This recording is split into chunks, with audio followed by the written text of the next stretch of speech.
ఈరోజు మనము వాక్యంలోనికి వెళ్తూ ఉన్నాం. వాక్యములో చెప్పబడేటువంటి మాటలు కొన్ని వారాలుగా, కొన్ని ఈ మాసాలుగా మనం ఒకే మాట మీద ధ్యానం కలిగి ఉన్నాం. సమకూర్పు అనేటువంటి మాటను మనం ధ్యానిస్తూ ఉన్నాం. సమకూర్పు, నీ జీవితంలో సమకూర్పు ఎందుకు అవసరం? నీ జీవితంలో దేవుని యొక్క వాగ్దానము సమకూర్పు అయి ఉన్నది గనక, ఏవైతే విరగబడిందో నీ జీవితంలో, పోగొట్టుకున్నావో, ఏవైతే నీవు సమయము కావచ్చు, ఆరోగ్యం కావచ్చు, నీ యొక్క స్థానం కావచ్చు, లేకపోతే నీకు కలిగినటువంటి ఆస్తి కావచ్చు, నీకు కలిగినటువంటి అంతస్తు కావచ్చు, లేకపోతే నీకు కలిగినటువంటిది ఏదైనా చిన్న వస్తువైనా కావచ్చు, దేవుడు దాన్ని తిరిగి సమకూర్చేవాడుగా ఉన్నాడనే వాగ్దానం ఇచ్చాడు. ఇది సంఘానికి 2018వ సంవత్సరం మనకి ఆత్మదేవుడు మాట్లాడినటువంటి మాటగా దేవుడు మనకి ఈ సంఘానికి ఈ యొక్క వాగ్దానాన్ని అనుగ్రహించాడు. దాంట్లో మనము విశ్రాంతిని గురించినటువంటి మాటలోనికి మనం వచ్చాం. విశ్రాంతిలో దేవుడు మనకు నూతనమైనటువంటి ప్రత్యక్షతలను అనుగ్రహిస్తూ ఉన్నాడు.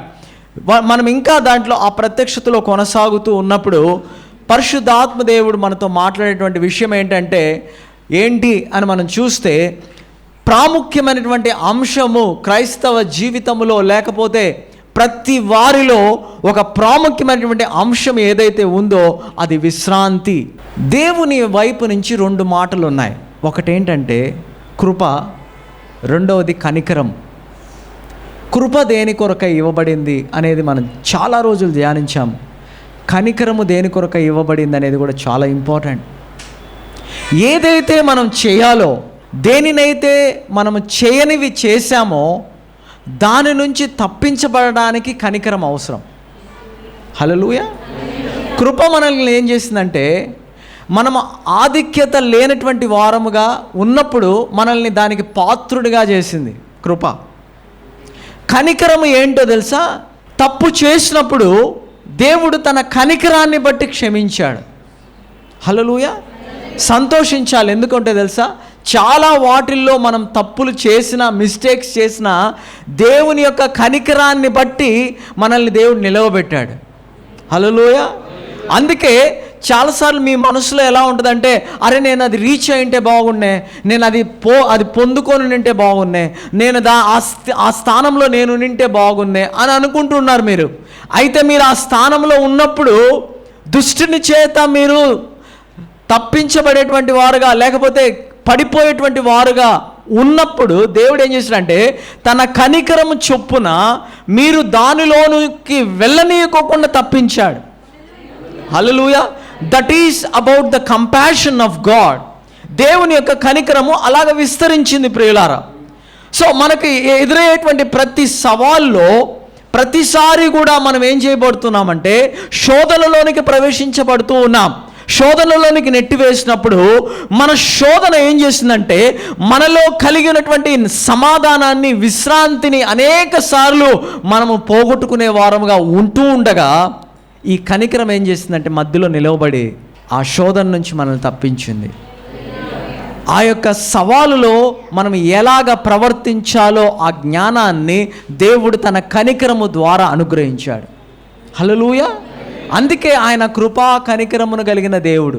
కృపా వాత్సల్యము చూడండి, grace was mixed with compassion and love.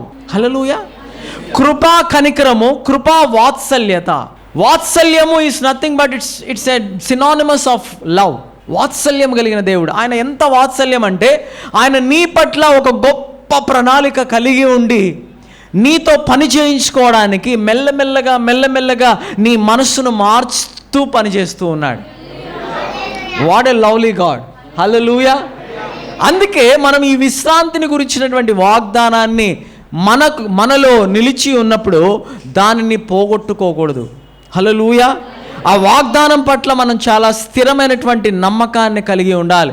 ఆ వాగ్దానం పట్ల మనకొక స్థిరమైన పునాదిని కలిగి ఉండాలి. ఈ పునాది ఎవరు కూడా కదిలించబడలేనటువంటి పునాదిగా ఉండాలని నేను ఇష్టపడుతూ ఉన్నాను. ఎందుకు అంటే, ఈ విశ్రాంతి నీకు కృపను అందుబాటులో ఉంచేదిగా ఉంది ప్రియులారా. కృప ఒకవేళ అందుబాటులోనికి వస్తే దేవుడు నీ కొరకై ఏమి వాగ్దానం చేశాడో అవన్నీ కూడా నీకు అందుబాటులోకి వస్తాయి. హల్లెలూయా. అర్థమైంది నేను చెప్పింది? కృప నీకు అందుబాటులోనికి రావాలంటే నువ్వు విశ్రాంతిలో ఉండాలి. దేవుడు నీకు సమాప్తి చేయబడినటువంటి ఏ వాగ్దానమైనా సరే అది నీకు అందుబాటులోనికి రావాలి అని అంటే కృప నీకు ప్రత్యక్షమై ఉండాలి. అందుకే ఏమంటున్నాడంటే కృపయందు మీరు బలవంతులు కమ్ము అంటున్నాడు. కృపయందు మీరు అభివృద్ధి చెందాలి, కృప మీకు విస్తరించునుగాక అని ఎందుకు చెప్తున్నాడంటే because when grace multiply in your life you will be filled the fullness of the anointing and you will receive what God is of his fullness. దేవుడు పరిపూర్ణతగా ఏదైతే నీకు అందుబాటులో ఉంచి దేవుని యొక్క పరిపూర్ణత నీకు ఇవ్వాలనుకున్నాడో ఆ పరిపూర్ణత అంతా కూడా నువ్వు పొందుకోగలవు కృప ద్వారా. అందుకే ఈ వాగ్దానము it's a supernatural promise అని చెప్తూ ఉన్నాను. We have to understand this. హెబ్రీయులకు రాసిన పత్రిక 4వ అధ్యాయం 3వ వచనం. ఆ విశ్రాంతిలో ప్రవేశిస్తున్నాం. ఏ విశ్రాంతిలో? ఆ విశ్రాంతి. ఏ విశ్రాంతి? ఒక ఆయన బస్సు ఎక్కాడంట, ఎక్కి ఎక్కడికి అన్నాడంట. ఎక్కడికి అంటే ఏంటి? ఎక్కడికే? యాడికి? ఎక్కడికి కాదు, యాడికి. యాడికి వెళ్ళాలా అన్నాడు. యాడికంటే యాడికే. ఎందుకు యాడికి అనేది ఒక స్థలం. పక్కనుండే వ్యక్తి అంటున్నాడు, అతనికి తెలియదు ఇది ఒక స్థలం అని. ఎవరో కొత్తగా దూరం నుంచి వచ్చాడు. అనంతపూర్ పట్టణానికి దగ్గరలో ఒక ప్లేస్ ఉంది యాడికి అని. తెలుసో ఎంతమందికి తెలుసో మరి, తాడిపత్రి దగ్గర ఉంటుంది. నేను కూడా ఫస్ట్లో వండర్ అయినా, ఇదేంది ఈ ప్లేస్ యాడికి అని ఉంది అని. బస్ ఎక్కి యాడికి ఒక టికెట్ అన్నాడు. పక్కనుండే ఆయన యాడికి కాదు, ఏ స్థలానికి పోవాలో చెప్పు అంటున్నాడు. అట్లనే ఆ విశ్రాంతిలో, ఏ విశ్రాంతిలో? ఏ విశ్రాంతి అండి? సిలువలో ముగించబడినటువంటి సమాప్తి చేయబడినటువంటి కార్యము మీద మన విశ్రాంతి. హల్లెలూయా. విశ్రాంతి అంటే పడుకొని నిద్రపోవడం కాదు, లేకపోతే విశ్రాంతి అంటే శరీరానికి సంబంధించిన విశ్రాంతి కాదు. నేను చెప్పేటువంటి విశ్రాంతి ఏంటంటే విశ్వాసము, నమ్మకము కలిగినటువంటి విశ్రాంతి. అంటే నువ్వు దేవుడు నీ కొరకై అన్నీ కూడా తయారు చేశాడు, దేవుడు నా జీవితంలో అన్నీ కూడా వాగ్దాన పూర్వకంగా దేవుడు నాకు అనుగ్రహించాడు అన్నటువంటి విశ్రాంతిలో మనము ఆ విశ్రాంతిలో ప్రవేశిస్తూ ఉన్నాం. హల్లెలూయా. ప్రతి అద్భుతము, ప్రతి సూచక క్రియ వెనకాల విశ్రాంతి ఉంటుందండి. హల్లెలూయా. విశ్రాంతి లేకుండా ఏవి జరగవు. ఎందుకంటే యేసయ్య నడవడిక ఈ భూమి మీద ఆయన విశ్రాంతిలో పనిచేశాడు. విశ్రాంతిలో పనిచేశాడు అంటే స్థిరమైనటువంటి నమ్మకాన్ని, తండ్రి మీద చేయగలడు అనేటువంటి ఉద్దేశాన్ని, చిత్తాన్ని ఆయన ఈ భూమి మీద బయలుపరిచాడు. ప్రియులారా, we have to understand this rest which is in the new covenant. నూతన నిబంధనలో ఉన్నటువంటి ఈ యొక్క విశ్రాంతిని మనం అర్థం చేసుకోవాలి. విశ్రాంతి అని అంటే సులభంగా కొత్త వారితో నేను చెప్తున్నాను, కొత్తగా వచ్చిన వాళ్ళకి అర్థం అవడానికి. ఈ విశ్రాంతి అంటే ఏంటంటే నెమ్మది కలిగినటువంటి మనస్సు. నీ పరిస్థితి ఏ విధంగా ఉన్ని, డాక్టర్ రిపోర్ట్ ఏమన్నా చెప్పని, లేకపోతే నీ కుటుంబంలో ఎటువంటి పరిస్థితి ఏ తారుమారైనా జరగని, నీకు ఆ కలవరం లేకుండా ఒక ఆనందాన్ని, ఒక సమాధానం ఇచ్చేటువంటి ఆ యొక్క పరిస్థితి ఏదైతే నువ్వు కలిగి ఉంటావో దానినే విశ్రాంతి అంటూ ఉన్నాను. హల్లెలూయా. అందుకే ఈ కృప అన్నటువంటి నిబంధనలో నమ్ముట అనేది చాలా ప్రాముఖ్యమైనటువంటిదిగా ఉంది. నమ్మడం నువ్వు ఎంత రేంజ్లోకి వెళ్ళాలి అని అంటే, ఒక ఆయన అన్నాడు, భక్సింగ్ గారు తెలుసు మీకు, ఎంతమందికి తెలుసు? భక్సింగ్ గారికి ఒక ప్రశ్న వేశారంట, ఎలా అండి ఆ యొక్క యోన 3 రోజులు చేప కడుపులో ఎట్లా ఉన్నాడు అని అడిగారు. ఉన్నాడా లేదా 3 రోజులు యోన? ఎంతమందికి తెలుసు ఈ స్టోరీ? 3 రోజులు ఒక చేప కడుపులో ఒక వ్యక్తి ఉన్నాడు. అది బైబిల్లో రాశారు, చరిత్ర అది. It was done. ఎలాగ మీరు నమ్మగలుగుతున్నారా? 3 రోజులు ఒక మనిషి చేప కడుపులో జీర్ణం కాకుండా చేపకి అడ్డుగా ఎలా ఉన్నాడండి అంటే, భక్సింగ్ గారు అన్నారు, ఒకవేళ ఆ వ్యక్తి 3 రోజులు దాంట్లో ఉన్నాడని నేను నమ్ముతున్నాను, ఒకవేళ నా కడుపులో అంత పెద్ద చేప 3 రోజులు ఉందని వాక్యంలో రాసిన నేను నమ్ముతాను అన్నాడు. అంటే దానికి అర్థం ఏంటంటే కారణాతీతమైనటువంటి నమ్మకం. కారణాలు వెతికే నమ్మకం కాదు కావాల్సింది దేవునికి. నీ కారణాలు దేవునికి అవసరంలే. నువ్వు దేని మీదైనా వాగ్దానం మీద నమ్మకం కలిగి ఉన్నావంటే నువ్వు కారణాలు వెతికితే ఆ విశ్వాసం పనిచేయదు. కారణాతీతమైనటువంటి నమ్మకము, విశ్వాసం మనకు కావాలి అని చెప్తూ ఉన్నాను. హల్లెలూయా. అందుకే మనం ఈ విశ్వాసాన్ని, విశ్రాంతి ద్వారా మన దేవుడు మన జీవితాల్లో అనేకమైనటువంటి కార్యాలను జరిగించబోచు ఉన్నాడు. It is to be under rest when you believe God and you do what you want to do without any stress and worry is an important tool that you can receive from God. అంటే నువ్వు చేయవలసింది ఏదైతే చేస్తున్నావో చేయండి. చేయడంలో ఒక ప్రయాసతో కానీ, లేకపోతే ఒక నిరాశతో కానీ, ఒక నిస్పృహతో కానీ, ఒక చింతతో కానీ నీ పని నువ్వు చేయొద్దు. నువ్వు చేసేటువంటి పని ఏదైతే ఉందో ఆ పనిలో దేవుని యొక్క వాగ్దానము సమాప్తి చేయబడినటువంటి శిలువ కార్యాన్ని నమ్ముతూ ఆనందముతో, సమాధానముతో కూడినటువంటి పనిగా నువ్వు చేయడం మొదలుపెట్టినప్పుడు ఆ పనిలో నువ్వు ఖచ్చితంగా విజయశాలుగా నిలబడతావు. హల్లెలూయా. దట్ ఈస్ ద సీక్రెట్ అండి. The process you have to do is you do. నువ్వు జరిగించవలసిన పని జరిగిస్తూ ఉండాలి. అయితే we come from the result to the beginning. The result is already declared. అర్థమైందని చెప్పింది. Example, MBBS final year results వస్తున్నాయి. ఎంత లోపల వస్తున్నాయి? ఒక డేట్ ఇచ్చారు, ఒక నెలలో వస్తాయి అనుకోండి. ఫైనల్ ఇయర్ రిజల్ట్స్ ఇంకా బయటికి డిక్లేర్ చేయబడలేదు. నీ రిజల్ట్ తెలిసిపోయింది, లీక్ అయింది. నీ రిజల్ట్ 80%తో నువ్వు పాస్ అయ్యావు. Result was declared. అర్థమైందా? రిజల్ట్ డిక్లేరే, ఇంకా పరీక్ష కాలేదు. అంటే నీకు 80%తో నీకు రిజల్ట్ వస్తుందని అక్కడ కన్ఫర్మ్ చేసినారు యూనివర్సిటీలో. ఇంకా నువ్వు ఎగ్జామ్ రాయాలి, మళ్ళీ ఎగ్జామ్ తర్వాత రిజల్ట్స్ వెయిట్ చేయాలి. అది ప్రాసెస్. అది అర్థమైందా? ఇప్పుడు నా రిజల్ట్ బయటకు వచ్చిందని చెప్పి నేను సోమరిగా ఉంటే అట్లా కాదు చెప్పమని చెప్పింది. నీ రిజల్ట్ నేను ఇచ్చాను కాబట్టి ఇంకా నువ్వు చింతించొద్దు, ఏమవుతుందో అని నువ్వు చింతించకూడదు. ప్రతిరోజు నువ్వు చేయవలసిన పని, నువ్వు చదివే పని నువ్వు చెయ్యి, పరీక్ష రాయి, సబ్మిట్ చేయి, నువ్వు పరీక్ష రాసి. కానీ రిజల్ట్ ఎవరు ఇచ్చారు? నేను ఇచ్చా. అర్థమైందండి? We are working from result, not to result. Hallelujah. మనం రిజల్ట్ కొరకు పని చేయట్లేదు, రిజల్ట్ నుంచి పని చేస్తున్నాం. రిజల్ట్ ఏంటి అని అంటే దేవుని యొక్క వాగ్దానము రిజల్ట్ అయి ఉంది. God is already promise you that I'm going to bless you and you become the blessed to many nations. నేను నిన్ను ఆశీర్వదించాను, నువ్వు అనేక జనాంగములకు ఆశీర్వాదకరంగా ఉండబోతున్నావు అనేటువంటి రిజల్ట్ను దేవుడు నీకు ఆల్రెడీ ప్రకటించాడు.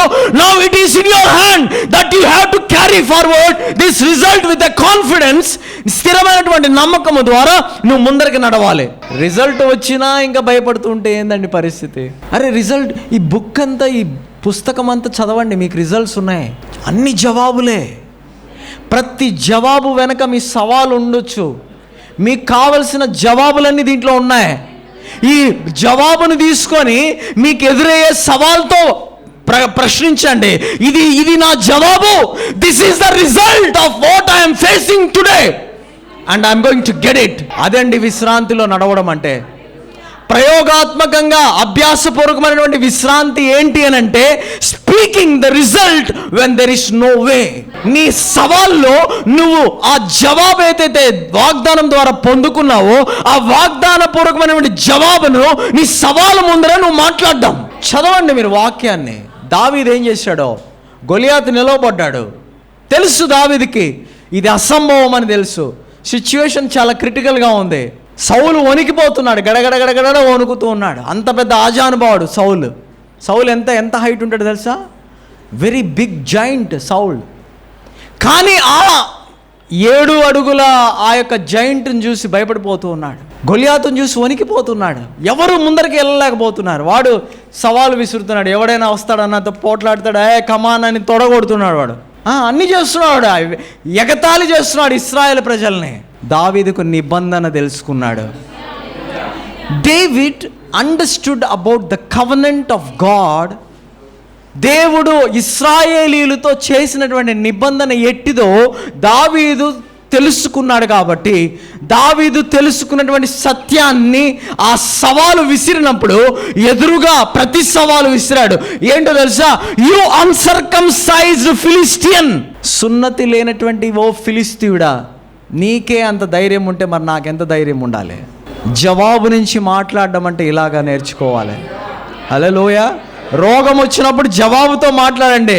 ఆయన పొందిన గాయముల ద్వారా నేను స్వస్థత పొందాను. రోగం పరిగెత్తాలి. చెప్తున్నా నేను, you practice these things. When you practice these things you can minister to the people outside. We are not here only for our church, we are going to be to this world. చూడండి, I'm telling you, world is awaiting for you. లోకం నీ కొరకు ఎదురు చూస్తూ ఉంది. ఎప్పుడు నువ్వు బయటకు వెళ్ళి వాళ్ళకి ఎలాగ ప్రభావితం చేయబోతున్నావు. God made you the light because you are in the light. God made you the salt because he is the salt. అందుకే మీరు యేసయ్య ఏమన్నాడు, మీరు లోకమునకు వెలుగు, ఉప్పు అయి ఉన్నారు. You are the salt, you are going to make the people tasty because they are tasteless. సారము లేనటువంటి వారికి మీరు సారాన్ని ఇచ్చేటువంటి వారుగా ఉన్నారు. వెలుగు లేనటువంటి చీకటిలో ఉన్నటువంటి వారికి మీరు వెలుగుగా వారికి మార్చబడేటువంటి సమయం ఆసన్నమైంది. అందుకే లెమ్ము తేజరిల్లము, నీ మీదికి వెలుగు ప్రకాశించుచున్నదే. Are you ready for it? You are with me. Hallelujah. అందుకే ఎప్పుడైనా సవాలు విసిరినప్పుడు, ఎవడైనా సరే నీ మనసులో సవాలు వచ్చినా, నీ యొక్క ఎదుటి వ్యక్తి నీతో సవాలు విసిరినా, గాలి తీసుకొని నెమ్మదిగా చెప్పండి, my God is for me. నా దేవుడు నాతో కూడా ఉన్నాడు. All is well with me. అన్నీ కూడా సరి అయినవిగా ఉన్నాయి. Don't feel stress about anything. If you are decided to prosper, నువ్వు ఒకవేళ నేను అభివృద్ధి చెందాలి అన్నటువంటి దాని మీద నువ్వు సరైనటువంటి డెసిషన్ తీసుకొని ఉంటే, నేను చెప్తున్నాను, speak the solution, don't speak the problem. Once again this is the statement, don't speak the problem. సమస్యను గురించి మాట్లాడకండి, జవాబును మాట్లాడండి. నీకేం జవాబు కావాలి? ఆ సమస్యలో నీకు జవాబు ఏం కావాలి? నీ యొక్క అనారోగ్యములో నీకు జవాబు ఏంటి? దాన్ని మాట్లాడు. ఎందుకంటే నీ నోటి మాటలో అధికారం ఉంది. యేసయ్య చిన్నప్పటి నుంచే తాను ఎవరో ఎరిగాడు. అసలు ఈ భూమి మీదకి ఎందుకు వచ్చాను అనేది ఎరిగాడు. అందుకే ఆయన ఆ యొక్క దేవాలయమునకు వెళ్ళినప్పుడు ఆయన తనకు సంబంధించినటువంటి తన ఏదైతే తన గురించి రాశారో ధర్మశాస్త్రంలో, దానిని తీసి దాని ద్వారా మాట్లాడడం ప్రారంభించాడు. యెషయా గ్రంథంలో ఆ యొక్క చుట్ట ఇవ్వబడింది. ఆయన ఏం చేశాడంటే నేరుగా యెషయా గ్రంథాన్ని తీశాడు. యెషయా గ్రంథంలో తనతో దేవుడు, తండ్రి అయిన దేవుడు ఏ మాట అయితే చెప్పాడో ఆ మాటలను వారికి ప్రకటించడం మొదలుపెట్టాడు. హల్లెలూయా. ఎందుకైతే నేను ఈ లోకానికి ప్రత్యక్షమయ్యానో కృపా సత్య సంపూర్ణుడిగా, ఆ ప్రత్యక్షమైనటువంటి రీజన్ ఏదైతే ఉందో దానిని ప్రకటించడం మొదలుపెట్టాడు. అదే మాటలు మన యెషయా గ్రంథం 61వ అధ్యాయము 1-2 వచనాలు ఉన్నాయి. చూడండి, అందరం కలిసి చదువుదాం. యెషయా గ్రంథము 61వ అధ్యాయం 1-2 వచనాలు. ప్రభువు యెహోవా ఆత్మ నా మీదికి వచ్చి ఉన్నది. ఇక్కడ యేసయ్య ఏం చేశాడంటే తనకు సంబంధించినటువంటి లేఖనాన్ని తీశాడు. దేవాలయంలోనికి వెళ్ళి ఆ లేఖనమును గురించి చదువుతూ ఉన్నాడు. ఏమని చదువుతున్నాడంటే, యెహోవా ఆత్మ నా మీదికి వచ్చి ఉన్నది. పరిశుద్ధాత్ముడు ఆయన మీదికి దిగి వచ్చాడు లేదా? దీనులకు సువర్తమానము ప్రకటించుటకు అభిషేకించాడు, అభిషేకించబడ్డానన్నాడు. నలిగిన వారినందరినీ దృఢపరచుటకు, చెరలోనున్నటువంటి వారిని విడుదలకు, బంధించబడిన వారికి విముక్తి, యెహోవా హితవత్సరమును, దేవుని ప్రతిదినమును ప్రకటించుటకు నేను వచ్చానన్నాడు. హల్లెలూయా. చూడండి అదే మాట లూకా సువార్త 4వ అధ్యాయం 18వ వచనాన్ని అందరం కలిసి చదువుకుందాం. ప్రభు ఆత్మ నా మీద ఉన్నది, బీదలకు సువార్త ప్రకటించుటకై ఆయన నన్ను అభిషేకించను, చెరలోనున్న వారికి విడుదలను, గుడ్డివారికి చూపును కలుగునని ప్రకటించుటకును, నలిగిన వారిని విడిపించుటకును, ప్రభు హితవత్సరము ప్రకటించుటకును ఆయన నన్ను పంపియున్నాడు అనే వ్రాయబడిన చోటు ఆయనకు దొరికెను. ఆ గ్రంథమును చుట్టి పరిచారకులకు ఇచ్చి కూర్చున్నాడు. అంతే. యేసయ్యను మాట్లాడమన్నారు, లేసి వచ్చాడు, చుట్ట తీశాడు, దాంట్లో ఆయన గురించి చదివాడు, చుట్ట మడిచి చేతికి ఇచ్చి వెళ్ళిపోయి కూర్చున్నాడు. దట్ ఈజ్ ద బోధ అండి. తండ్రి చిత్తం ఏదైతే ఉందో దానిని ప్రకటించడమే బోధ, ఇంకేది కాదు. అర్థం కాని బోధలన్నీ కూడా వ్యర్థమే. నీకు ప్రయోజనకరంగా లేనటువంటి బోధలన్నీ కూడా వ్యర్థమే. పక్కన చెత్తబుట్టలో వేసేసేయండి. చెప్తున్నాను నేను, నీవు భూమి మీద ఏ రీతిగా దేని కొరకై పిలువబడ్డావో దేవుని చిత్తాన్ని నీకు బయలుపరిచేటువంటి బోధను నువ్వు విన్నప్పుడు ఆ బోధను నీకు ఇతరులకును నీకును ప్రయోజనకరంగా ఉండాలి. That is how this doctrine will help you. Otherwise it is not helpful for you. ప్రయోజనం కానటువంటి వాక్యము గంటలు వింటే ఏం ప్రయోజనం అండి? అందుకే we have to be well with the revelatory knowledge. దేవుని యొక్క ప్రత్యక్షతలో మనము ఎదగాలి, దేవుని యొక్క ప్రత్యక్షతలో ఇంకా ఉన్నతమైనటువంటి స్థితిలోనికి వెళ్ళాలి అన్నటువంటి ఆశ నేను బోధకుడుగా నాకు ఎంతో కలిగి ఉన్నాను. మీరు కూడా అట్టి ఆశ కలిగి ఉండండి. హంగర్ ఫర్ రెవల్యూషన్, దేవుని యొక్క ప్రత్యక్షత కొరకైనటువంటి ఆకలి మనం ఎప్పుడు కలిగి ఉండాలి. If you lose the appetite for the word of God, you will not be benefited by the word of God. అంటే ఏంటంటే, తెలుగులో చెప్తాను జాగ్రత్తగా వినండి. దేవుని యొక్క ప్రత్యక్షతను గురించినటువంటి ఆకలి నువ్వు ఎప్పుడైతే పోగొట్టుకుంటావో, దేవుడు నీకు కలుగు చేసేటువంటి ఆ అద్భుతాలు కావచ్చు, ఆశ్చర్యక్రియలు కావచ్చు, సూచక్రియలు కావచ్చు, నిన్ను ఆశీర్వదించడం కావచ్చు, ఇవన్నీ కూడా పోగొట్టుకుంటావు. హల్లెలూయా. ఆకలి అంటే ఏ విధంగా ఉంటుందో తెలుసా? యాకోబును చూడండి, నన్ను ఆశీర్వదించితేనే కానీ నేను నిన్ను పోనీయను. వాక్యంతో కూడా అట్లా కూర్చోవాలి. వాక్యము చదివేటప్పుడు, అయ్యా ఈ వాక్యము ద్వారా నేను ఆశీర్వదించబడితేనే కానీ ఈ వాక్యమును వదిలిపెట్టి పోనను డిసైడ్ చేసుకోవాలా. ఊరికే క్యాజువల్గా చదివేసేసి మూసేస్తే బైబిల్ గ్రంథం, it won't be benefited for you. ఒక స్క్రిప్చర్ తీసుకోండి, ఒక వాక్యాన్ని తీసుకోండి, ఆ వాక్యాన్ని రాయండి, వాక్యాన్ని డిసెక్ట్ చేయండి. ఆ వాక్యము ద్వారా నీకు ఏం ప్రయోజనం జరుగుతుందో రాసుకోండి, అతికించుకోండి, దాన్ని చూడండి. అయ్యా నువ్వు ఈ వాక్యమైనటువంటి దేవుడు, నేను నిన్ను వదిలిపెట్టను. నువ్వు ఏ వాగ్దానం అయితే ఈ ఆశీర్వాదకరంగా నువ్వు ఉంచావో అది నా జీవితంలో నెరవేర్చబడే అంతవరకు కూడా నేను ఈ వాక్యాన్ని ప్రకటించడము, ఈ వాక్యమును గురించినటువంటి శ్రద్ధ కలిగి ఉండడము నేను మానను. అది ఆకలి అంటే. ఆకలి అంటే ఏం తెలుసా? అది అలాంటి ఆకలి ఉండాలి. We have to be hunger for the revolution of God when we are entering in to the new year. Next year different kind of leading ఉంటుందండి. ఐఎమ్ టెల్లింగ్ యూ, దేవుని నడిపింపు వచ్చే సంవత్సరం చాలా డిఫరెంట్గా ఉండబోతుంది. And I'm waiting for it. మీకు ఏదైతే మీరు పోగొట్టుకున్నారో అన్నీ తెచ్చేసుకోండి ఇప్పుడే. డిసెంబర్ 31 లోపల ఇంకా మీకు కొద్దిగా టైం ఉంది. ఎంత ఉంది?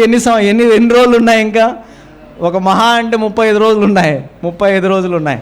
మీరు ఏదైతే పోగొట్టుకున్నావో, సమయం కావచ్చు, ఆరోగ్యం కావచ్చు, మీ యొక్క కుటుంబంలో ఏ అసమాధానం కావచ్చు, మనుషులు కావచ్చు, ఏమైనా సరే, get it back by word of God. ఇంకా మళ్ళీ మనము పోగొట్టుకున్నవన్నీ ఇంకా అవన్నీ ఇంకా అవసరంలే. ఇంకా we are going to a lifestyle which is a different life style.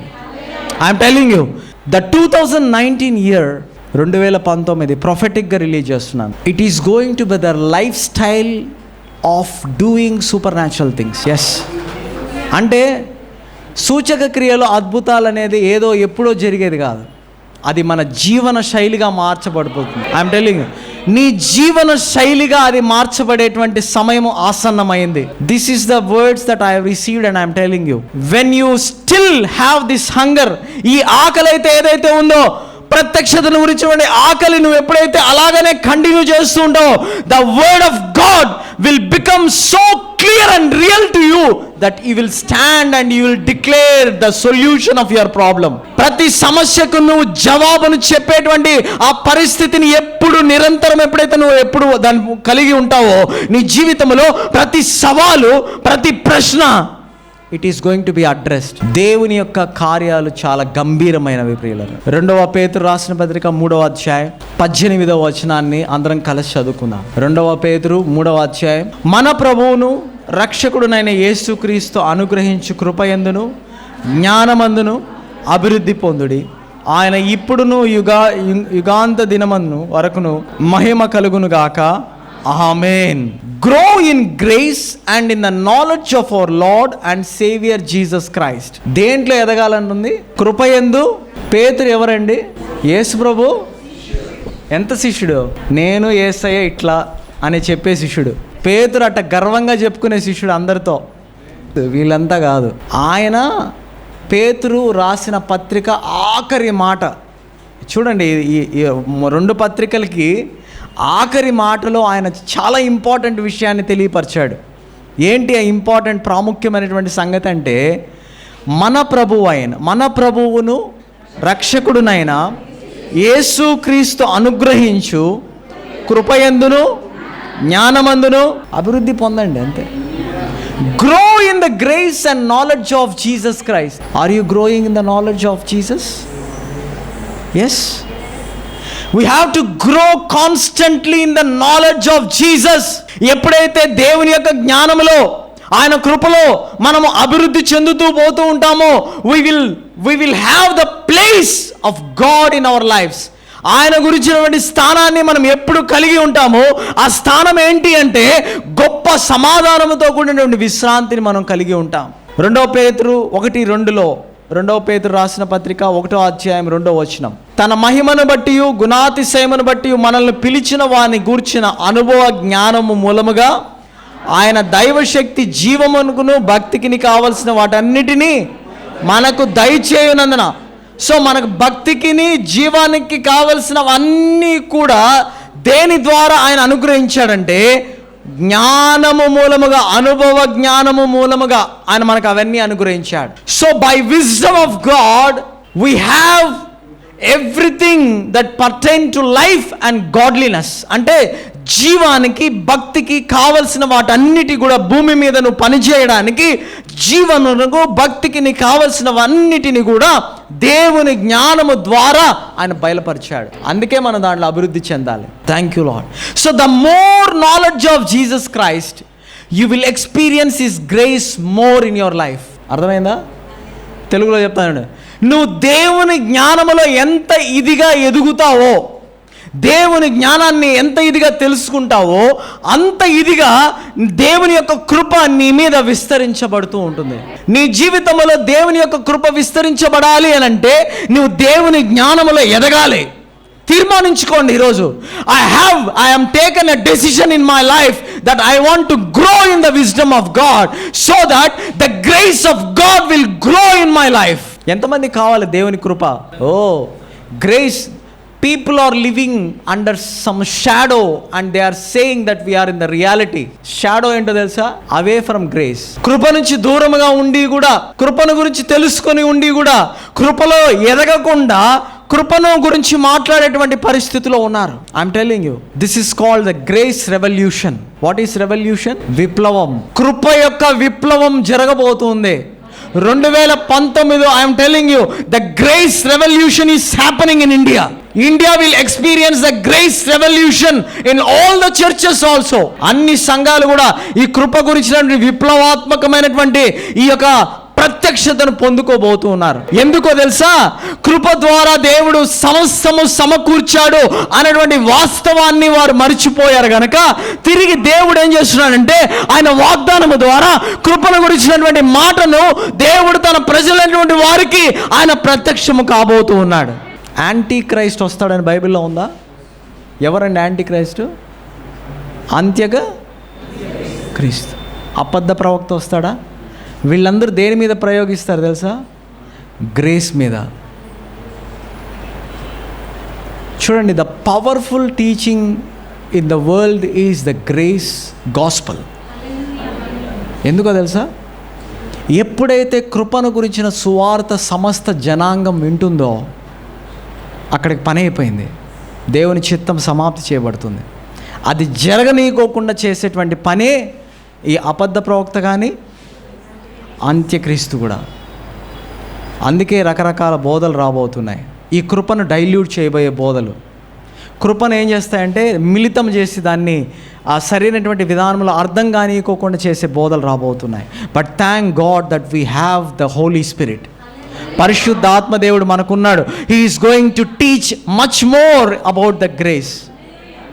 అందుకే ఏమంటున్నానంటే యేసుక్రీస్తు యొక్క జ్ఞానాన్ని నువ్వు ఎంత ఇదిగా తెలుసుకుంటావో కృపను గురించినటువంటి దాంట్లో కూడా అంత ఇదిగా నువ్వు అభివృద్ధి పొందుతావు. అందుకే let I be filled with the knowledge of Jesus అని ప్రతిసారి దేవుని యొక్క వాక్యమును గురించి కూర్చోవాలి. ఎందుకో తెలుసా? ఈ జ్ఞానమైనటువంటి వాడెవరు? యేసయ్య. 1 కొరింథీయులకు రాసిన పత్రిక 1వ అధ్యాయం 30వ వచనాన్ని అందరం కలిసి చదువుకుందాం. అతిశయించువాడు ప్రభువునందే అతిశయింపవలెను అని వ్రాయబడి ఉన్నది నెరవేరినట్లు దేవుని మూలముగా ఆయన మనకు జ్ఞానమును, నీతియు, పరిశుద్ధతయు, విమోచనమునాయను. హల్లెలూయా. ఎంతమందికి తెలుసు? ఫస్ట్లో మేము ఒక కన్ఫెషన్ క్యాలెండర్ ఇచ్చాం. దాంట్లో కొన్ని మాటలు ఉన్నాయి. Jesus become my wisdom, righteousness, holy, sanctification and redemption. ఈ రోజుటి వరకు కూడా నేను నా ప్రతి కన్ఫెషన్లో మార్నింగ్ లేచిన వెంటనే ఈ మాటలు చెప్తాను. నేను ఏంటో తెలుసా? Thank you Jesus that you become my wisdom, revolution of righteousness, sanctification and redemption. ఈ 4 మాటల్లో మొత్తం బైబిల్ ఉంది. 4 మాటల్లో మొత్తం బైబిల్ ఉంది. జ్ఞానము, నీతి, పరిశుద్ధత, విమోచనం. యేసయ్య మనకు ఆ విధంగా మార్చబడ్డాడు. యేసయ్య ద్వారా మనకి ఇవన్నీ లభించాయి. మనము దీంట్లో ఎంతగా స్థిరమైనటువంటి పునాదిగా కట్టబడతామో, నీవు ఎలాంటి వాక్యమును అయినా సరే నువ్వు తూకములో పెట్టచ్చు. హల్లెలూయా. అందుకే మనం వాక్యమును బట్టి చాలా జాగ్రత్త వహించాల్సిన అవసరం ఎంతైనా ఉంది. మొట్టమొదటిగా నేను క్రీస్తులో ఉన్నాను అన్నటువంటి జ్ఞానమును కలిగి ఉండాలి. I am in Christ Jesus. చెప్పండి, నేను యేసు క్రీస్తులో ఉన్నాను. నేను యేసు క్రీస్తులో ఉన్నాను. యేసు క్రీస్తు నా ప్రభువు. This is the first wisdom that you have to get in to. మొట్టమొదటి జ్ఞానం ఏంటో తెలుసా? ఇదే నీకు కావాలి. సవాల్ ఎదురైంది. ఇప్పుడు సైతానుడు ఏం చేస్తాడు తెలుసా? ఏం మనిషియా నువ్వు, ఈ ఒక్క పని నువ్వు సరిగ్గా చేయలేవా? నీకు బుద్ధి ఉందా? నీ బాస్ తిడుతుంటాడు, బుద్ధి లేదు నీకు అసలు. నీ నిర్లక్ష్యంను బట్టి ఈ విధంగా మార్చబడింది. నీ నిర్లక్ష్యం ఎంత ఇదైందో తెలుసా? ఇవన్నిటి పరిస్థితికి కారణం నువ్వే అని చెప్తాడు వాడు. వెంటనే నువ్వు పక్కకు వచ్చి ఏం చెప్పాలి? యేసుక్రీస్తు నా జ్ఞానమై ఉన్నాడు. నువ్వు ఎప్పుడైతే యేసుక్రీస్తు నా జ్ఞానమై ఉన్నాడని చెప్తావో, you are submitting to the wisdom of God. It is not you that is operating in you, but it is God's wisdom that is operating in you. అంటే ఆ వ్యక్తి ఏదైతే నీకు ప్రతికూలంగా మాట్లాడాడో ఆ వ్యక్తి ఎవరిని పాయింట్అవుట్ చేస్తున్నాడంటే నిన్ను కాదు, కానీ యేసయ్య విజ్డాన్ని పాయింట్అవుట్ చేస్తున్నాడు. when the challenge is not towards you and it is towards God, every time he is to get పడిపోతాడు వాడు, ఓడిపోతాడు వాడు. వాడెప్పుడు కూడా దేవుని జ్ఞానానికి వ్యతిరేకంగా నిలవబడలేడు. అందుకే మనం ఏం చేయాలంటే, మనము దేవుని యొక్క జ్ఞానం అన్నటువంటి షీల్డ్ను తయారు చేసుకొని అడ్డుగా పెట్టుకోవాలి. యేసయ్య నా జ్ఞానమై ఉన్నాడు, నేను యేసుక్రీస్తులో ఉన్న వ్యక్తిని. అందుకే when I know more about the knowledge of Jesus, I have more understanding and wisdom of Jesus. అందుకే యేసయ్య ఎలా ఆపరేట్ అయ్యాడండి? జ్ఞానములో, దేవుని దయందును, మనుషుల దయందును వర్ధిల్లాడు. దేవుని జ్ఞానములో, మనుషుల దయందును, దేవుని దయందును వర్ధిల్లాడు. కాబట్టి ఆయన ఇంత ప్రపంచాన్ని ప్రభావితం చేశాడు. రీసెంట్గా నేను ఒక వ్యక్తితో మాట్లాడుతూ ఉన్నాను. మీ యేసుక్రీస్తు ఇక్కడ కాశ్మీర్కి వచ్చాడంట కదా అన్నాడు. అవునా? నాకు తెలియని విషయం నేను చెప్తున్నాడు ఏదో. యేసుక్రీస్తు కాశ్మీర్కి రావడమా? లేదండి, నా దగ్గర పక్కా ప్రూఫ్ ఉంది, నేను చూపిస్తానన్నాడు. నేను చెప్పాను, ఒకటే మాట చెప్పాను, మా బైబిల్ గ్రంథంలో ఎక్కడ కూడా యేసు ప్రభు వేరే దేశానికి పోయినట్టు రాయలేదండి. కాబట్టి నేను మా బైబిల్ గ్రంథంలో కాకుండా ఏ వాక్యమైనా నేను నమ్మనన్నా. అయిపోయాయి అక్కడికి. అంటే నేను ఒకవేళ ప్రోబ్ చేస్తుంటే, అవునండి అది చూపించండి. చూడండి, నేను చాలా జాగ్రత్తగా వినండి. మీ పొరుగువారు కానీ ఇరుగువారు కానీ వాక్యములో లేనటువంటి దానితో ఒకవేళ మాట్లాడితే ఖచ్చితంగా చెప్పండి, ఇది మా వాక్యంలో లేదండి, కాబట్టి దీన్ని నేను తీసుకోనండి అని చెప్పేసేయండి. పొలైట్గా చెప్పండి. వాళ్ళతో అదేదో దాన్ని ఇది చేసుకోకూడదు, వాదించకూడదు. వాళ్ళని ప్రేమించాలి. We have to love them because they don't know. యేసయ్య కాశ్మీర్కి వచ్చాడో వాళ్ళకి తెలీదు. ఒకవేళ వచ్చింటే ఇంకా మంచిదే, but it is not written in the word of God. అది వాక్యంలో లేదు. నేను పొలైట్గా చెప్పాను, యేసయ్య రాలేదు కానీ యేసయ్య శిష్యుడు వచ్చాడండి. ఇక్కడికి చెన్నై పట్టణానికి వచ్చాడు. ఎంతమందికి తెలుసు? అది అందరికీ తెలుసు. థామస్ వచ్చాడుగా, థామస్ ఎటువంటి వాడు? నేను నీ గాయాల్లో ఏలు పెట్టి చూస్తేనే కానీ నమ్మను అన్నటువంటి శిష్యుడు వచ్చాడు. ఎంతగా విశ్వాసమును గురించి ప్రకటించాడో. అందుకే we have to be very very careful. Don't have discussion wrongly with others. Hallelujah. We have to love them. Hallelujah. We have to love the people.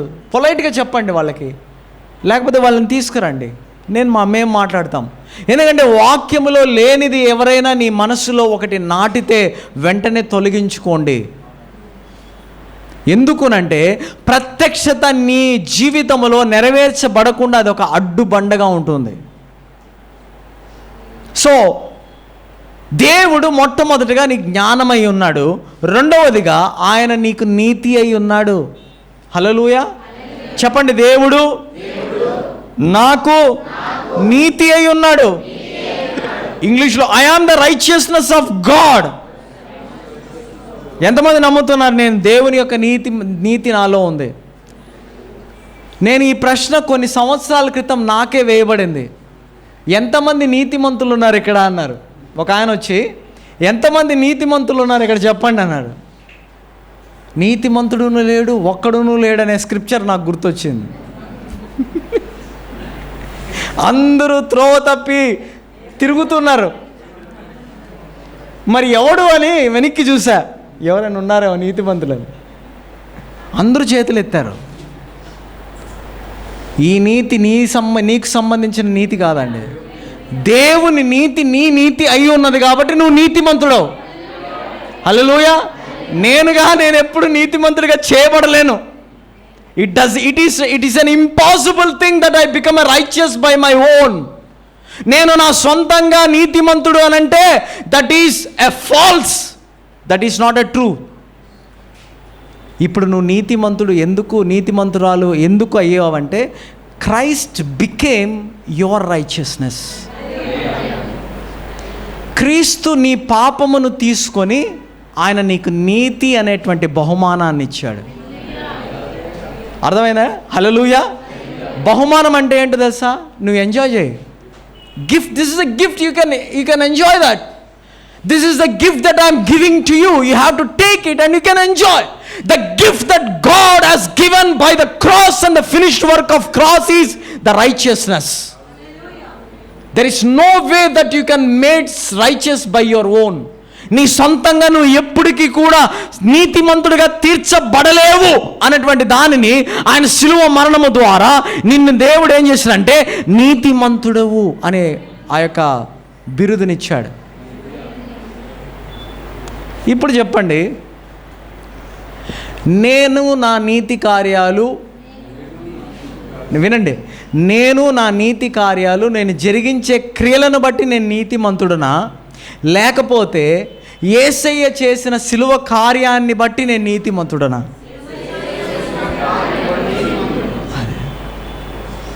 భలే నీతిమంతుడు అబ్బాయన, అన్నీ భలే చెప్తాడు. నా నీతి కాదు, నాలో ఏది మంచిది లేదండి. నాలో ఏదైనా మంచిది ఉంది అని అంటే అది కేవలం ఆయన కృప ద్వారా అయి ఉన్నాను. ఆ కృప ఏంటో తెలుసా? నేను నీతిమంతుడు కాలేనటువంటి పరిస్థితిని దేవుడు చూచి, అరే నువ్వు ఎప్పటికీ కూడా నీతిమంతుడు కాలేవు కాబట్టి నా నీతిని నీకు ఇస్తున్నాను, తీసుకో. That is how I become righteousness of God. హల్లెలూయా. ఇది అండి నీతి అంటే. దీంట్లో నువ్వు గ్రో అవ్వమంటున్నాడు. దీంట్లో నువ్వేం చేయబడాలా? అభివృద్ధి చెందాలి. When you are growing in the righteousness of God, you will experience this grace much more. Your behaviour will not determine your identity, but your identity in Christ determines your behaviour. అర్థమైందా? నీ యొక్క ప్రవర్తన నీ యొక్క వ్యక్తిత్వమును బట్టి అయి ఉన్నది. అంతేగాని నీ ప్రవర్తనని బట్టి నీ వ్యక్తిత్వం చేయబడలేదు. లోకం పాయింట్అవుట్ చేసేది ఏంటో తెలుసా? నీ ప్రవర్తనని బట్టి నీకు ఒక ట్యాగ్ తయారు చేస్తుంది. ఆయన చాలా మంచోడండి. ఎందుకు మంచోడు? మంచి పనులు చేస్తాడు కాబట్టి. ఆయన చెడ్డ పనులు బయటకు కనిపించవు. అర్థమైందా? పైకి మంచిగా ఉంటే మంచోడు కాదు, పైకి సాఫ్ట్గా మాట్లాడితే మంచోడు కాదు.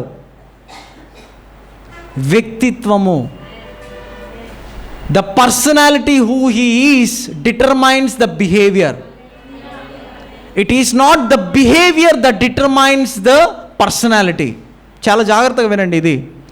ఎందుకంటే ఈ స్థిరమైనటువంటి పునాది నువ్వు ఎప్పుడైతే లోతుగా నువ్వు దాంట్లో గ్రో అవుతావో, this is the knowledge of God I'm preaching now.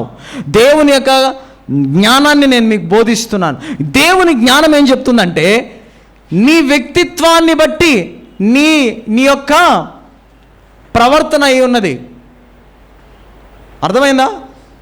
నీ ప్రవర్తన బట్టి నువ్వు వ్యక్తిత్వంలోనికి రాలేదు. ఇప్పుడు నేను ఎక్కడ చేంజ్ చేసుకోవాలా? నా ప్రవర్తనను చేంజ్ చేసుకోవాలనా, నా వ్యక్తిత్వాన్ని చేంజ్ చేసుకోవాలనా? చెప్పండి గట్టిగా. ఏమండి? ఇంటి పేరును బట్టి నీ వృత్తి అనేది తేల్చబడింది అనుకోండి. ఇంటి పేరును బట్టి జనాలందరూ ఇంటి పేర్లు మార్చేసుకుంటారుగా. వృత్తిని బట్టి ఇంటి పేరు వస్తుంది. సులభంగా అర్థం చేసుకోండి. వృత్తి, అప్పుడున్న వృత్తులు ఏవైతే ఉన్నాయో, కంసాలి, మంగలి, అట్లాంటి బట్టి ఏమైంది, పేరు వచ్చింది, ఆ పేర్లు పెట్టుకున్నారు.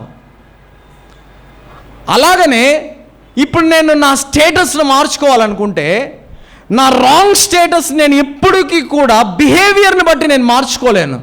నేను ఎప్పుడు మార్చుకోగలనంటే, నా వ్యక్తిత్వాన్ని నేను ఎప్పుడైతే మార్చుకుంటానో, నేను ఎవరు అన్నటువంటి దాన్ని నేను ఎప్పుడైతే మార్చుకుంటానో, అప్పుడు ఖచ్చితంగా నా మనసులో ఒక స్థిరమైనటువంటి పునాది ఏర్పడింది. ఆ పునాది ఏంటో తెలుసా?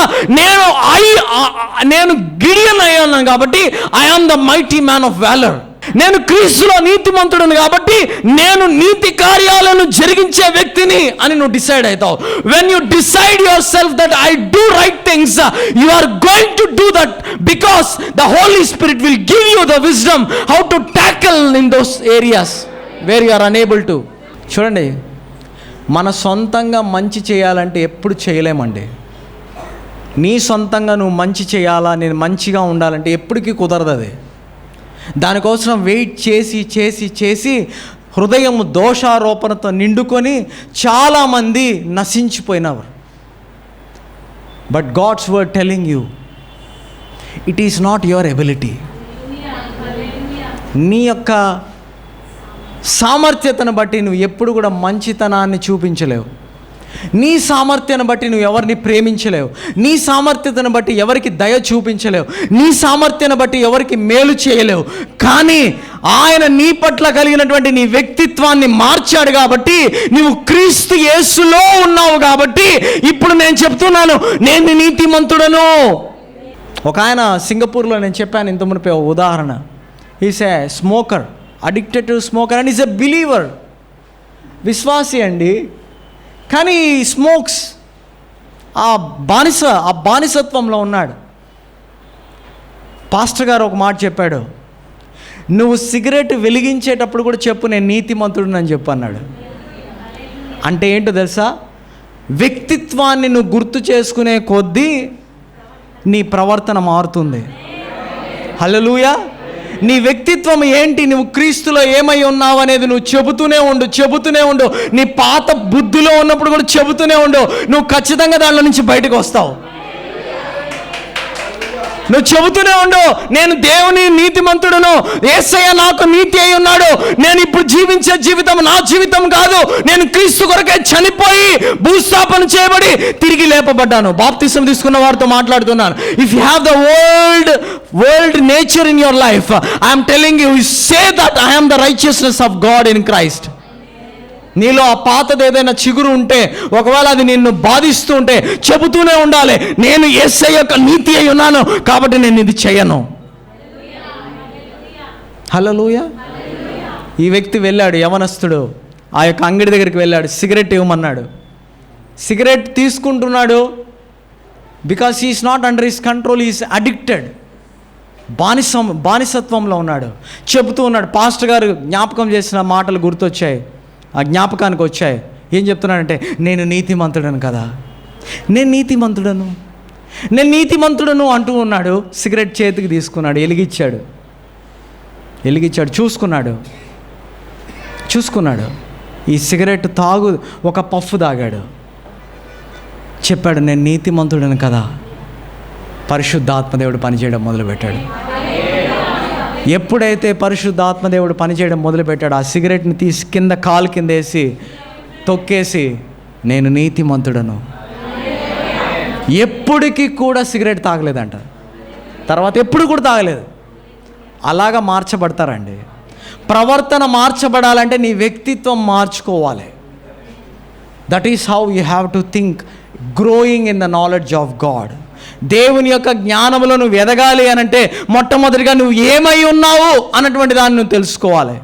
బైబిల్లో ఒక మాట ఉంది, నీ పాపములను you have to confess with your brother అని ఉంటుంది. అవునా?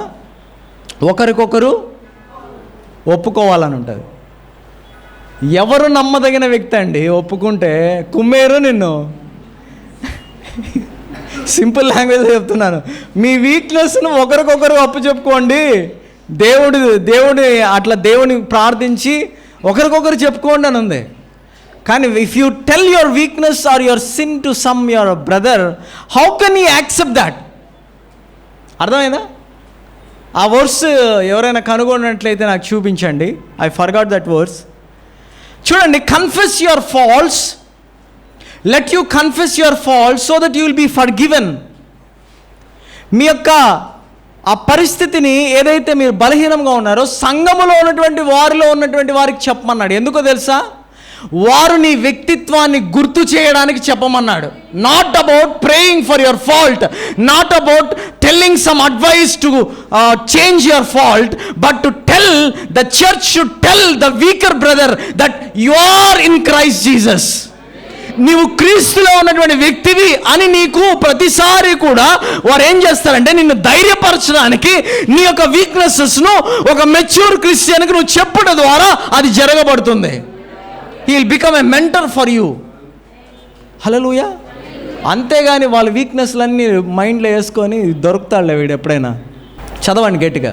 మీ పాపములు ఒకరితో ఒకడు ఒప్పుకొనుడి, మీరు స్వస్థత పొందినట్లు ఒకరికొకడు ప్రార్థన చేయుడి. చూడండి అక్కడ మాట ఏం రాశాడు చూడండి. నీతిమంతుని యొక్క విజ్ఞాపన మనఃపూర్వకమై బలము గలదై ఉండును. ఎందుకో తెలుసా? నువ్వు పాపము చేస్తుంటే నువ్వు ఒప్పుకున్నప్పుడు ఆ వ్యక్తి నిన్ను ధైర్యపరిచినటువంటి మాట ఏంటంటే, నువ్వు దేవుని నీతి అయి ఉన్నావు కాబట్టి ఇప్పుడు నేను ప్రార్థిస్తున్నాను, నువ్వు నీతిమంతుడివే, నేను నీతిమంతుడినే, కాబట్టి ఇప్పుడు నీతిమంతులముగా మనము యేసయ్య దగ్గరికి వెళ్ళి అడిగినప్పుడు అది ఖచ్చితంగా జరుగుతుంది. నీతిమంతుని యొక్క ప్రార్థన ఎటువంటిదండి? మనఃపూర్వకమై బాహుబలము గలదై ఉండును. When you know that you are the righteousness of God in Christ, and when you pray, it is a powerful prayer. దాని కొరకు ఒప్పుకోమన్నాడు. అంతేగాని చర్చా వేదిక చేసుకోవడానికో లేకపోతే ఇంక మరి దేనికి కాదు ఒప్పుకోవాల్సింది. మనము పాపములను ఒకరినొకరు ఒప్పుకోవాలంటే ఆ ఒప్పుకున్నటువంటి వ్యక్తి చెప్పాల్సిన మాట ఏంటంటే, నువ్వు యేసయ్య యొక్క నీతిమంతుడివై ఉన్నావు. You are not of your own. You are not of your own. You tell to your body, let the body be under the subjection of your spirit. నీ ఆత్మకు నీ శరీరం ఏం చేయబడాలంటే లోపరుచుకోవాలి. ఎలాగ లోపరుచుకుంటున్నావు అంటే, సత్యం అనేటువంటి వాక్యము నీ జీవితమైన నీ శరీరంతో నువ్వు మాట్లాడాలి. It is not of me that I live now, but Christ that liveth in me. I know longer live. ఇప్పుడు నేను జీవించే జీవితము నన్ను ప్రేమించి నా కొరకై తన్ను తాను అప్పగించుకున్న యేసయ్య కొరకే జీవిస్తూ ఉన్నాను. ఇక జీవించువాడును నేను కాదు. చెప్పండి నా వెనక, ఇక జీవించువాడును నేను కాను, క్రీస్తే నాయందు జీవించుచున్నాడు. ఇప్పుడు జీవించుచున్న జీవితము నా కొరకై నన్ను ప్రేమించి తన్ను తాను సిలువలో అప్పగించుకొనిన యేసు క్రీస్తుని బట్టి నా కొరకై చనిపోయి సమాధి చేయబడి తిరిగి లేపబడిన క్రీస్తు కొరకై జీవించుచున్నాను. హౌ రిలాక్స్ అండి. ఇప్పుడు నీ బలహీనతలో నీకు వీక్నెస్కి స్ట్రెంగ్త్ ఇదే. బూస్ట్ అండి, బూస్ట్ తాగాలి మనం. ఎవరైనా నీ మీద ఏలు చూపించి మాట్లాడుతున్నారనుకోండి, అవునండి నేను తప్పు చేశాను, తప్పు చేసినా కానీ నా తండ్రి అయినటువంటి దేవుడు యేసయ్య శిలువ మరణము ద్వారా నన్ను నీతిమంతుడిగా చేశాడు. ఇప్పుడు నేను సరిదిద్దుకున్నాను. I am not the old nature. పాత స్థితి నాలో ఇప్పుడు ఏది లేదు. పాత స్వభావం లేదు మనలో. నేను పాత స్వభావమునకు చెందిన వ్యక్తిని కాదు. ఈరోజు బాప్తిస్మ ఇచ్చే వాళ్ళతో నేను మాట్లాడుతున్నాను. నీవు నీ పాత స్థితికి, పాత స్వభావంతో సంబంధం తెగిపోయింది. ఇప్పుడు నువ్వు జీవించే జీవితం ఏంటంటే నవీన జీవితం. Of course you do some faults, but don't be under that subjection. You have to rectify. Tell that what you are in Christ. You have a weakness. Tell that I have this weakness and I am going to confess it, and it's already been dealt in the cross. సిలువలో అది చేయబడిందండి, సమాప్తి చేయబడిన కార్యం అది. నీ పాపముల విషయమై ఆయన ఏ కార్యమైతే చేయవలెనో అది చేసేసాడు already. No need to do any more. హల్లెలూయా. అందుకే మనం ధైర్యం కలిగి కృపా సింహాసనం యొద్దకు వెళ్తూ ఉన్నాం. నీతిమంతుడు అనేటువంటి స్థితి ఎటువంటిదంటే ధైర్యముతో కూడినటువంటి స్థితి. ఆ స్థితి నిన్ను కృపా సింహాసనం యొద్దకు తీసుకుపోగలదు. పాత యాజకులకు కూడా లేదు ఇటువంటి స్థితి. పాత నిబంధనల యాజకులకు లేదండి. అటువంటి స్థితిని నీకు దేవుడిచ్చాడు.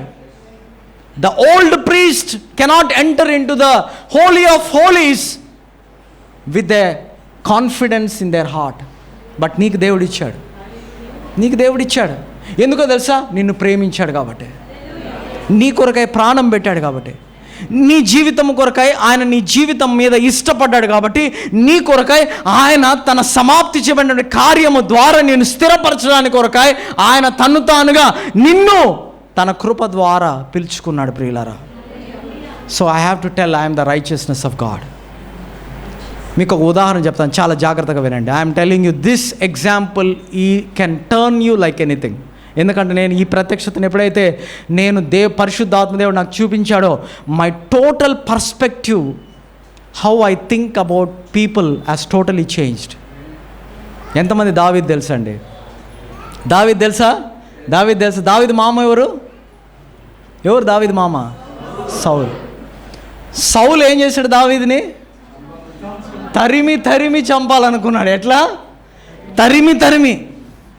కానీ దావీదు ఏం చేశాడంటే, దావీదు సౌలులో ఆయన ప్రవర్తనను చూడలేదు, కానీ ఆయన యొక్క వ్యక్తిత్వాన్ని చూశాడు. హల్లెలూయా. దావీదు సౌలులో చూసినటువంటి స్థితి ఏందో తెలుసా? ఆయన ప్రవర్తించే విధానం చూడలేదు. సౌలులో ఆయన చూసినటువంటి విధానం ఏంటంటే, ఆయన ఏమై ఉన్నాడు అనేది చూశాడు. హూ ద సాల్ was, he was a circumcised. ఆయన సున్నతి పొందినటువంటి వ్యక్తి, దేవుని యొక్క అభిషేకం కలిగిన వ్యక్తి, రాజుగా ఎన్నుకొనబడినటువంటి వ్యక్తి, ఇశ్రాయేలును పరిపాలించేటువంటి వ్యక్తిగా దావీదు చూశాడు. కాబట్టి సౌలు ఎంత తరిమినా కానీ దావీదు యొక్క అప్రోచ్ ఏంటంటే, హీ వాస్ అవే ఫ్రమ్ సాల్. హల్లెలూయా. అందుకే దావీదు ఏమైనాడు తెలుసా? He was excelled in grace to be righteous when things are ups and downs in his life. అందుకే దావీదు జీవితంలో తన యథార్థత కోల్పోయినప్పటికీ దేవుడు ఏం చేశాడంటే, ఇతడు నా హృదయానుసారుడు అన్నాడు. దావీదు యొక్క బిహేవియర్లో చాలా చేంజెస్ వచ్చాయి. He has done lot of mistakes, he has done lot of faults. ఘోర పాపాన్ని చేశాడు. బెత్షెబాతో చేసినటువంటి పాపము చాలా ఘోరమైనది. వసంతకాలమున రాజులు యుద్ధానికి పోయే సమయంలో దావీదు యుద్ధం ఎగరగొట్టి ఇంట్లో ఉన్నాడు. ఇంట్లో ఉండకుండా మధ్యాహ్నం బాగా బిర్యానీ తిని మెద్ది మీదకి ఎక్కి తొంగిచూ అట్లా తిరుగుతూ ఉన్నాడు. ఇంకా శోధన ఎందుకు రాదండి? శోధన ఊరికే రాదండి. నువ్వు పనిలో నిమగ్నమై ఉంటే శోధన నీ దగ్గరికి రాదు. నువ్వు ఎప్పుడైతే ఐడియల్గా నువ్వు ఉంటూ ఉంటావో, then the temptation will come. David deliberately invited the temptation when he has to work for his people. శోధించబడ్డం అంటే అందుకే ఏమంటున్నాడు? మీరు ప్రార్థన చేయుడి అన్నాడు. మీరు శోధనలో ప్రార్థన, మెలకువగా ఉండి ప్రార్థన చేయండి, దేవునితో ఉండండి అంటున్నాడు. శోధన వచ్చినప్పుడు కాదు. యోసేపు యొక్క శోధన కూడా బలమైనటువంటి శోధన అది కూడా. కానీ యోసేపుకి వచ్చిన శోధన యోసేపు ఎలా అధిగమించాడంటే దేవునితో బిజీగా ఉన్నాడు. హల్లెలూయా. Busy with God so that you will not entertain the temptation in your life. అర్థమైందా? నువ్వు ఎప్పుడైతే బిజీగా కాకుండా ఐడియల్గా ఉంటూ ఉంటావో, అంటే idle mind is the workshop for something, అలాగా నువ్వు దాన్ని అట్లా తయారు చేసుకోకండి. Grow in the knowledge of God, grow in the knowledge of God. దావీదుని ఒకటే మాటతో కొట్టేసినాడు తెలుసా, దేవుడే నా హృదయానుసారం. అన్నీ చేసినాడు దావీదు, చేయనివి ఏం లే, చంపినాడు, వ్యభిచారం చేసినాడు, ఇంకా రకరకాలు మోసం చేసినాడు, అన్నీ చేసినాడు, అన్నీ సెట్. ఆయన అకౌంట్ అంతా టాలీ అయిపోయింది. అకౌంట్లో ఏం తెలుసా, జీరో. డేవిడ్ ఏం చేశాడు అని అంటే జీరో పెట్టినాడు గాడ్, జీరో. ఈయన అకౌంట్లో జీరో సిన్స్ ఉన్నాయి. That is called righteousness of God. అర్థమైందా? దేవుని యొక్క నీతి అంటే అది. నువ్వు చనిపోయినప్పుడు జీరో, నీ జడ్జిమెంట్లో స్క్రీన్ మీద నిన్ను వేస్తే జీరో అండి. ఈయన భూమి మీద ఈయన అకౌంట్ జీరో. ఎందుకో తెలుసా? నీ పాపాలన్నిటిని కూడా ఆ సిలువ మీద తీసుకున్నాడు, నీ శాపాలన్నిటినీ సిలువ మీద తీసుకున్నాడు. పాత నిబంధనలో దావీదుకే అంత పవర్ఫుల్గా దేవుడు ఫర్గివ్నెస్ ఇస్తే, నూతన నిబంధనలో ఉన్నటువంటి నీకు దేవుడు ఎంత ఫర్గివ్నెస్ ఇచ్చాడు. ఇది తెలుసుకోకుండా ప్రతిసారి వాళ్ళు కండెమ్ చేసుకుంటూ ఉంటారు. నేను అంత అర్హుడిని కాదండి, నేను ఘోర పాపినండి, నేను యథార్థవంతుడిని కాదండి, నేను పందినండి, నేను చీమనండి, దుమ్మునండి, ధూళినండి, ఈగనండి, పశువుల కన్నా హీనమైనటువంటి పురుగులనండి. You are not what you are thinking, very decrease. You are high క్వాలిటీలో దేవుడు కూర్చోబెట్టాడు. You are the kings and priest. రాజులైనటువంటి యాజక సమూహంలో నిన్ను కూర్చోబెట్టాడు. You are not of your own. నువ్వు నీకు సంబంధించిన వ్యక్తి కాదు. నేను రాజుని. రాజు అంటే ఏలి పరిపాలన చేసేటువంటి అధికారం గల వ్యక్తిని. అంతే. ఇంకోటి, నేను యాజకుడిని, దేవుని యొక్క పరిచర్యను జరిగించుటలో నాకు అభిషేకం కలిగినటువంటి వ్యక్తిని అని నువ్వు ప్రకటించాలి. This is how you have to lead the life.